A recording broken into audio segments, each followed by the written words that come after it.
Hello, my friends. I'm your host, Samantha, and welcome to the Sedge Circle podcast. How are you today? I hope you're well. Today, I wanted to talk about what magic looks like. This was inspired by a few comments that I got on my last podcast, where some people who follow me were voicing their concern that their path or the way that they practice it doesn't look like some of the depictions of a magical path on things like social media and what have you. And I know that I talk a lot about social media on this podcast.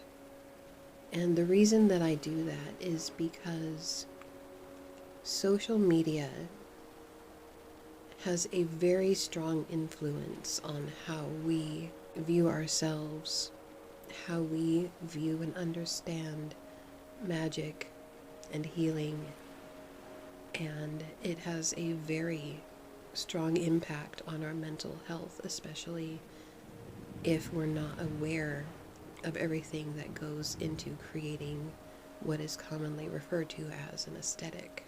But living a magical life and spellcraft is so much more than its aesthetic.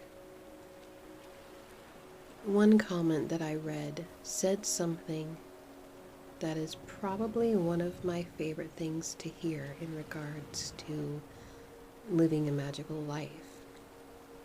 And that is that their practice is more so a way of life than it is something that they do on special occasions, such as solstices, equinoxes, and full moons, and what have you.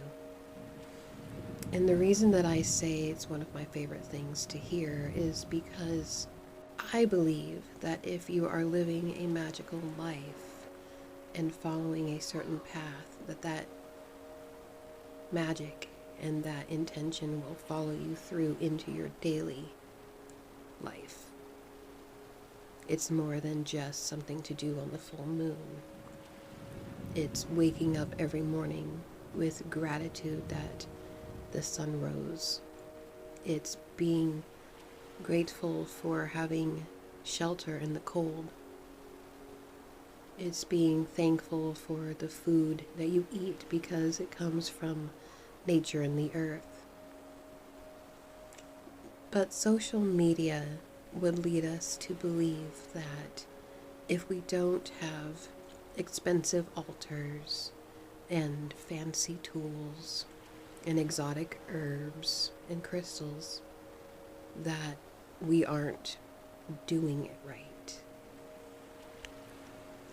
And while these depictions and these posts that we see can inspire us, they can also lead us to feel inadequate. And feelings play a very large role in our magics and in our healing. And if we're feeling inadequate, we're going to be feeling inadequate with any spells or healing rituals or anything that we do that involves the spiritual aspects of our lives.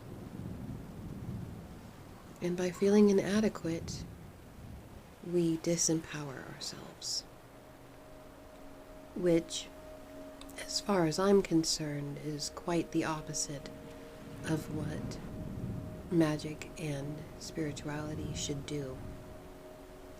It should empower us, not disempower us. Now, there are a few ways that we can look at this subject.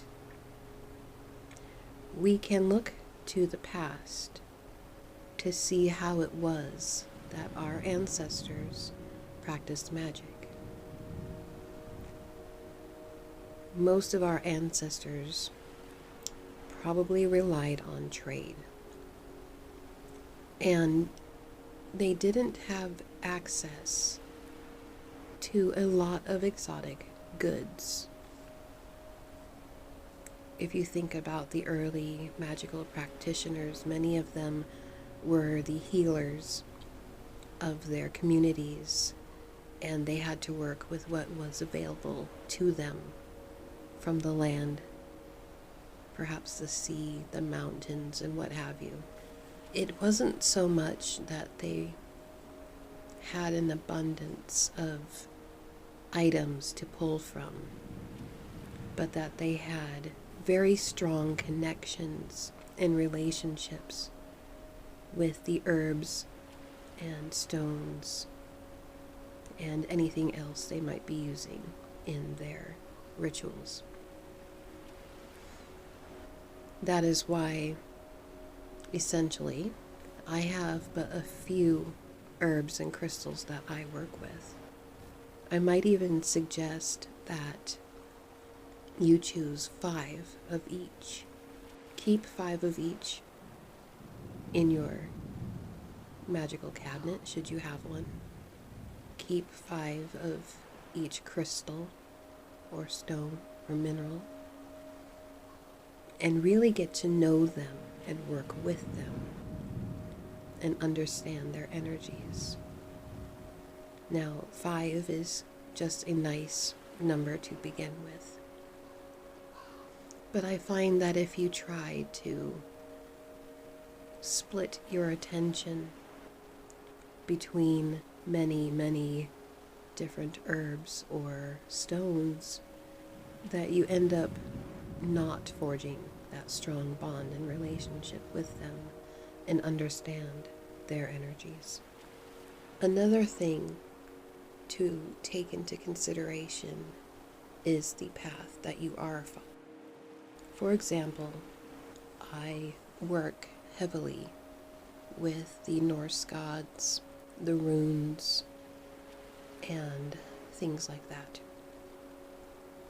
And I know that there is a certain expectation of what that should look like, even though I don't adhere to any specific group or path that modern Norse pagans belong to.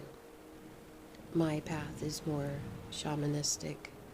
It's always been centered more on healing, and that looks slightly different than of a lot of these more modern depictions and reconstructions.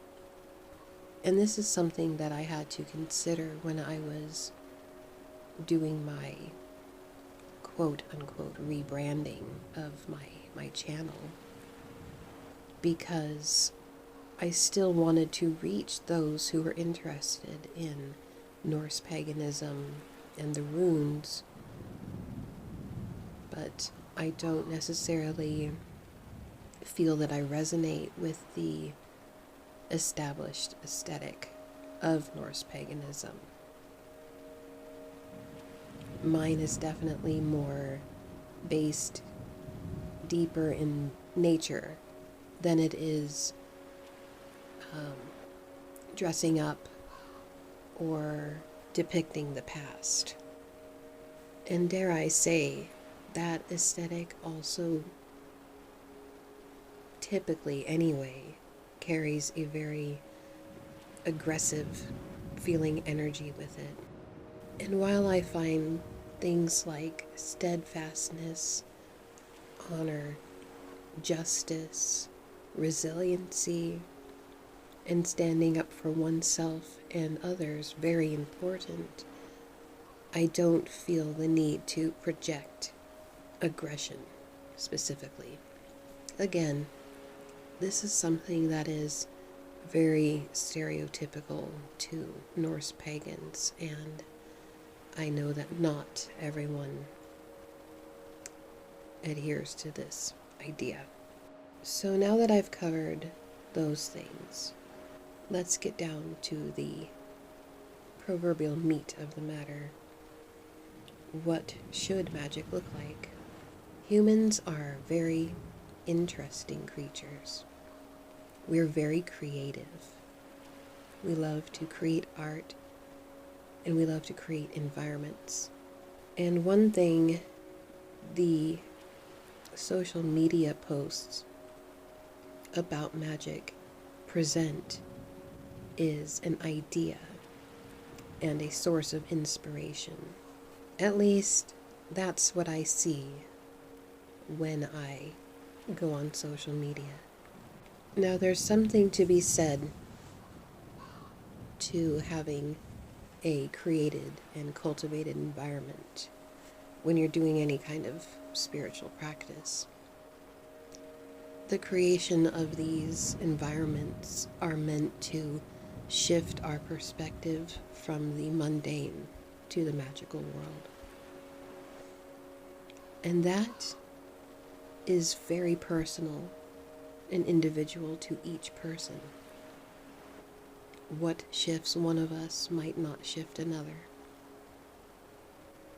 And I feel that the reason to have altars, for example, other than practical means, is to signal to us that when we stand before this space, that it is time for us to connect to the spirit and to practice magic.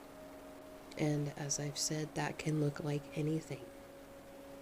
What really matters is that the things on your altar and the things that you're using in your spells speak to you.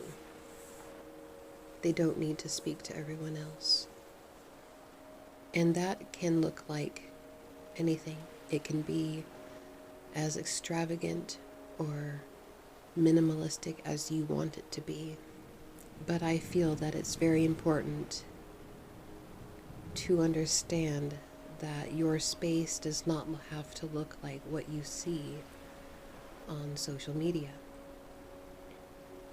Especially if you're someone who does not live in an environment that is supportive of your spirituality.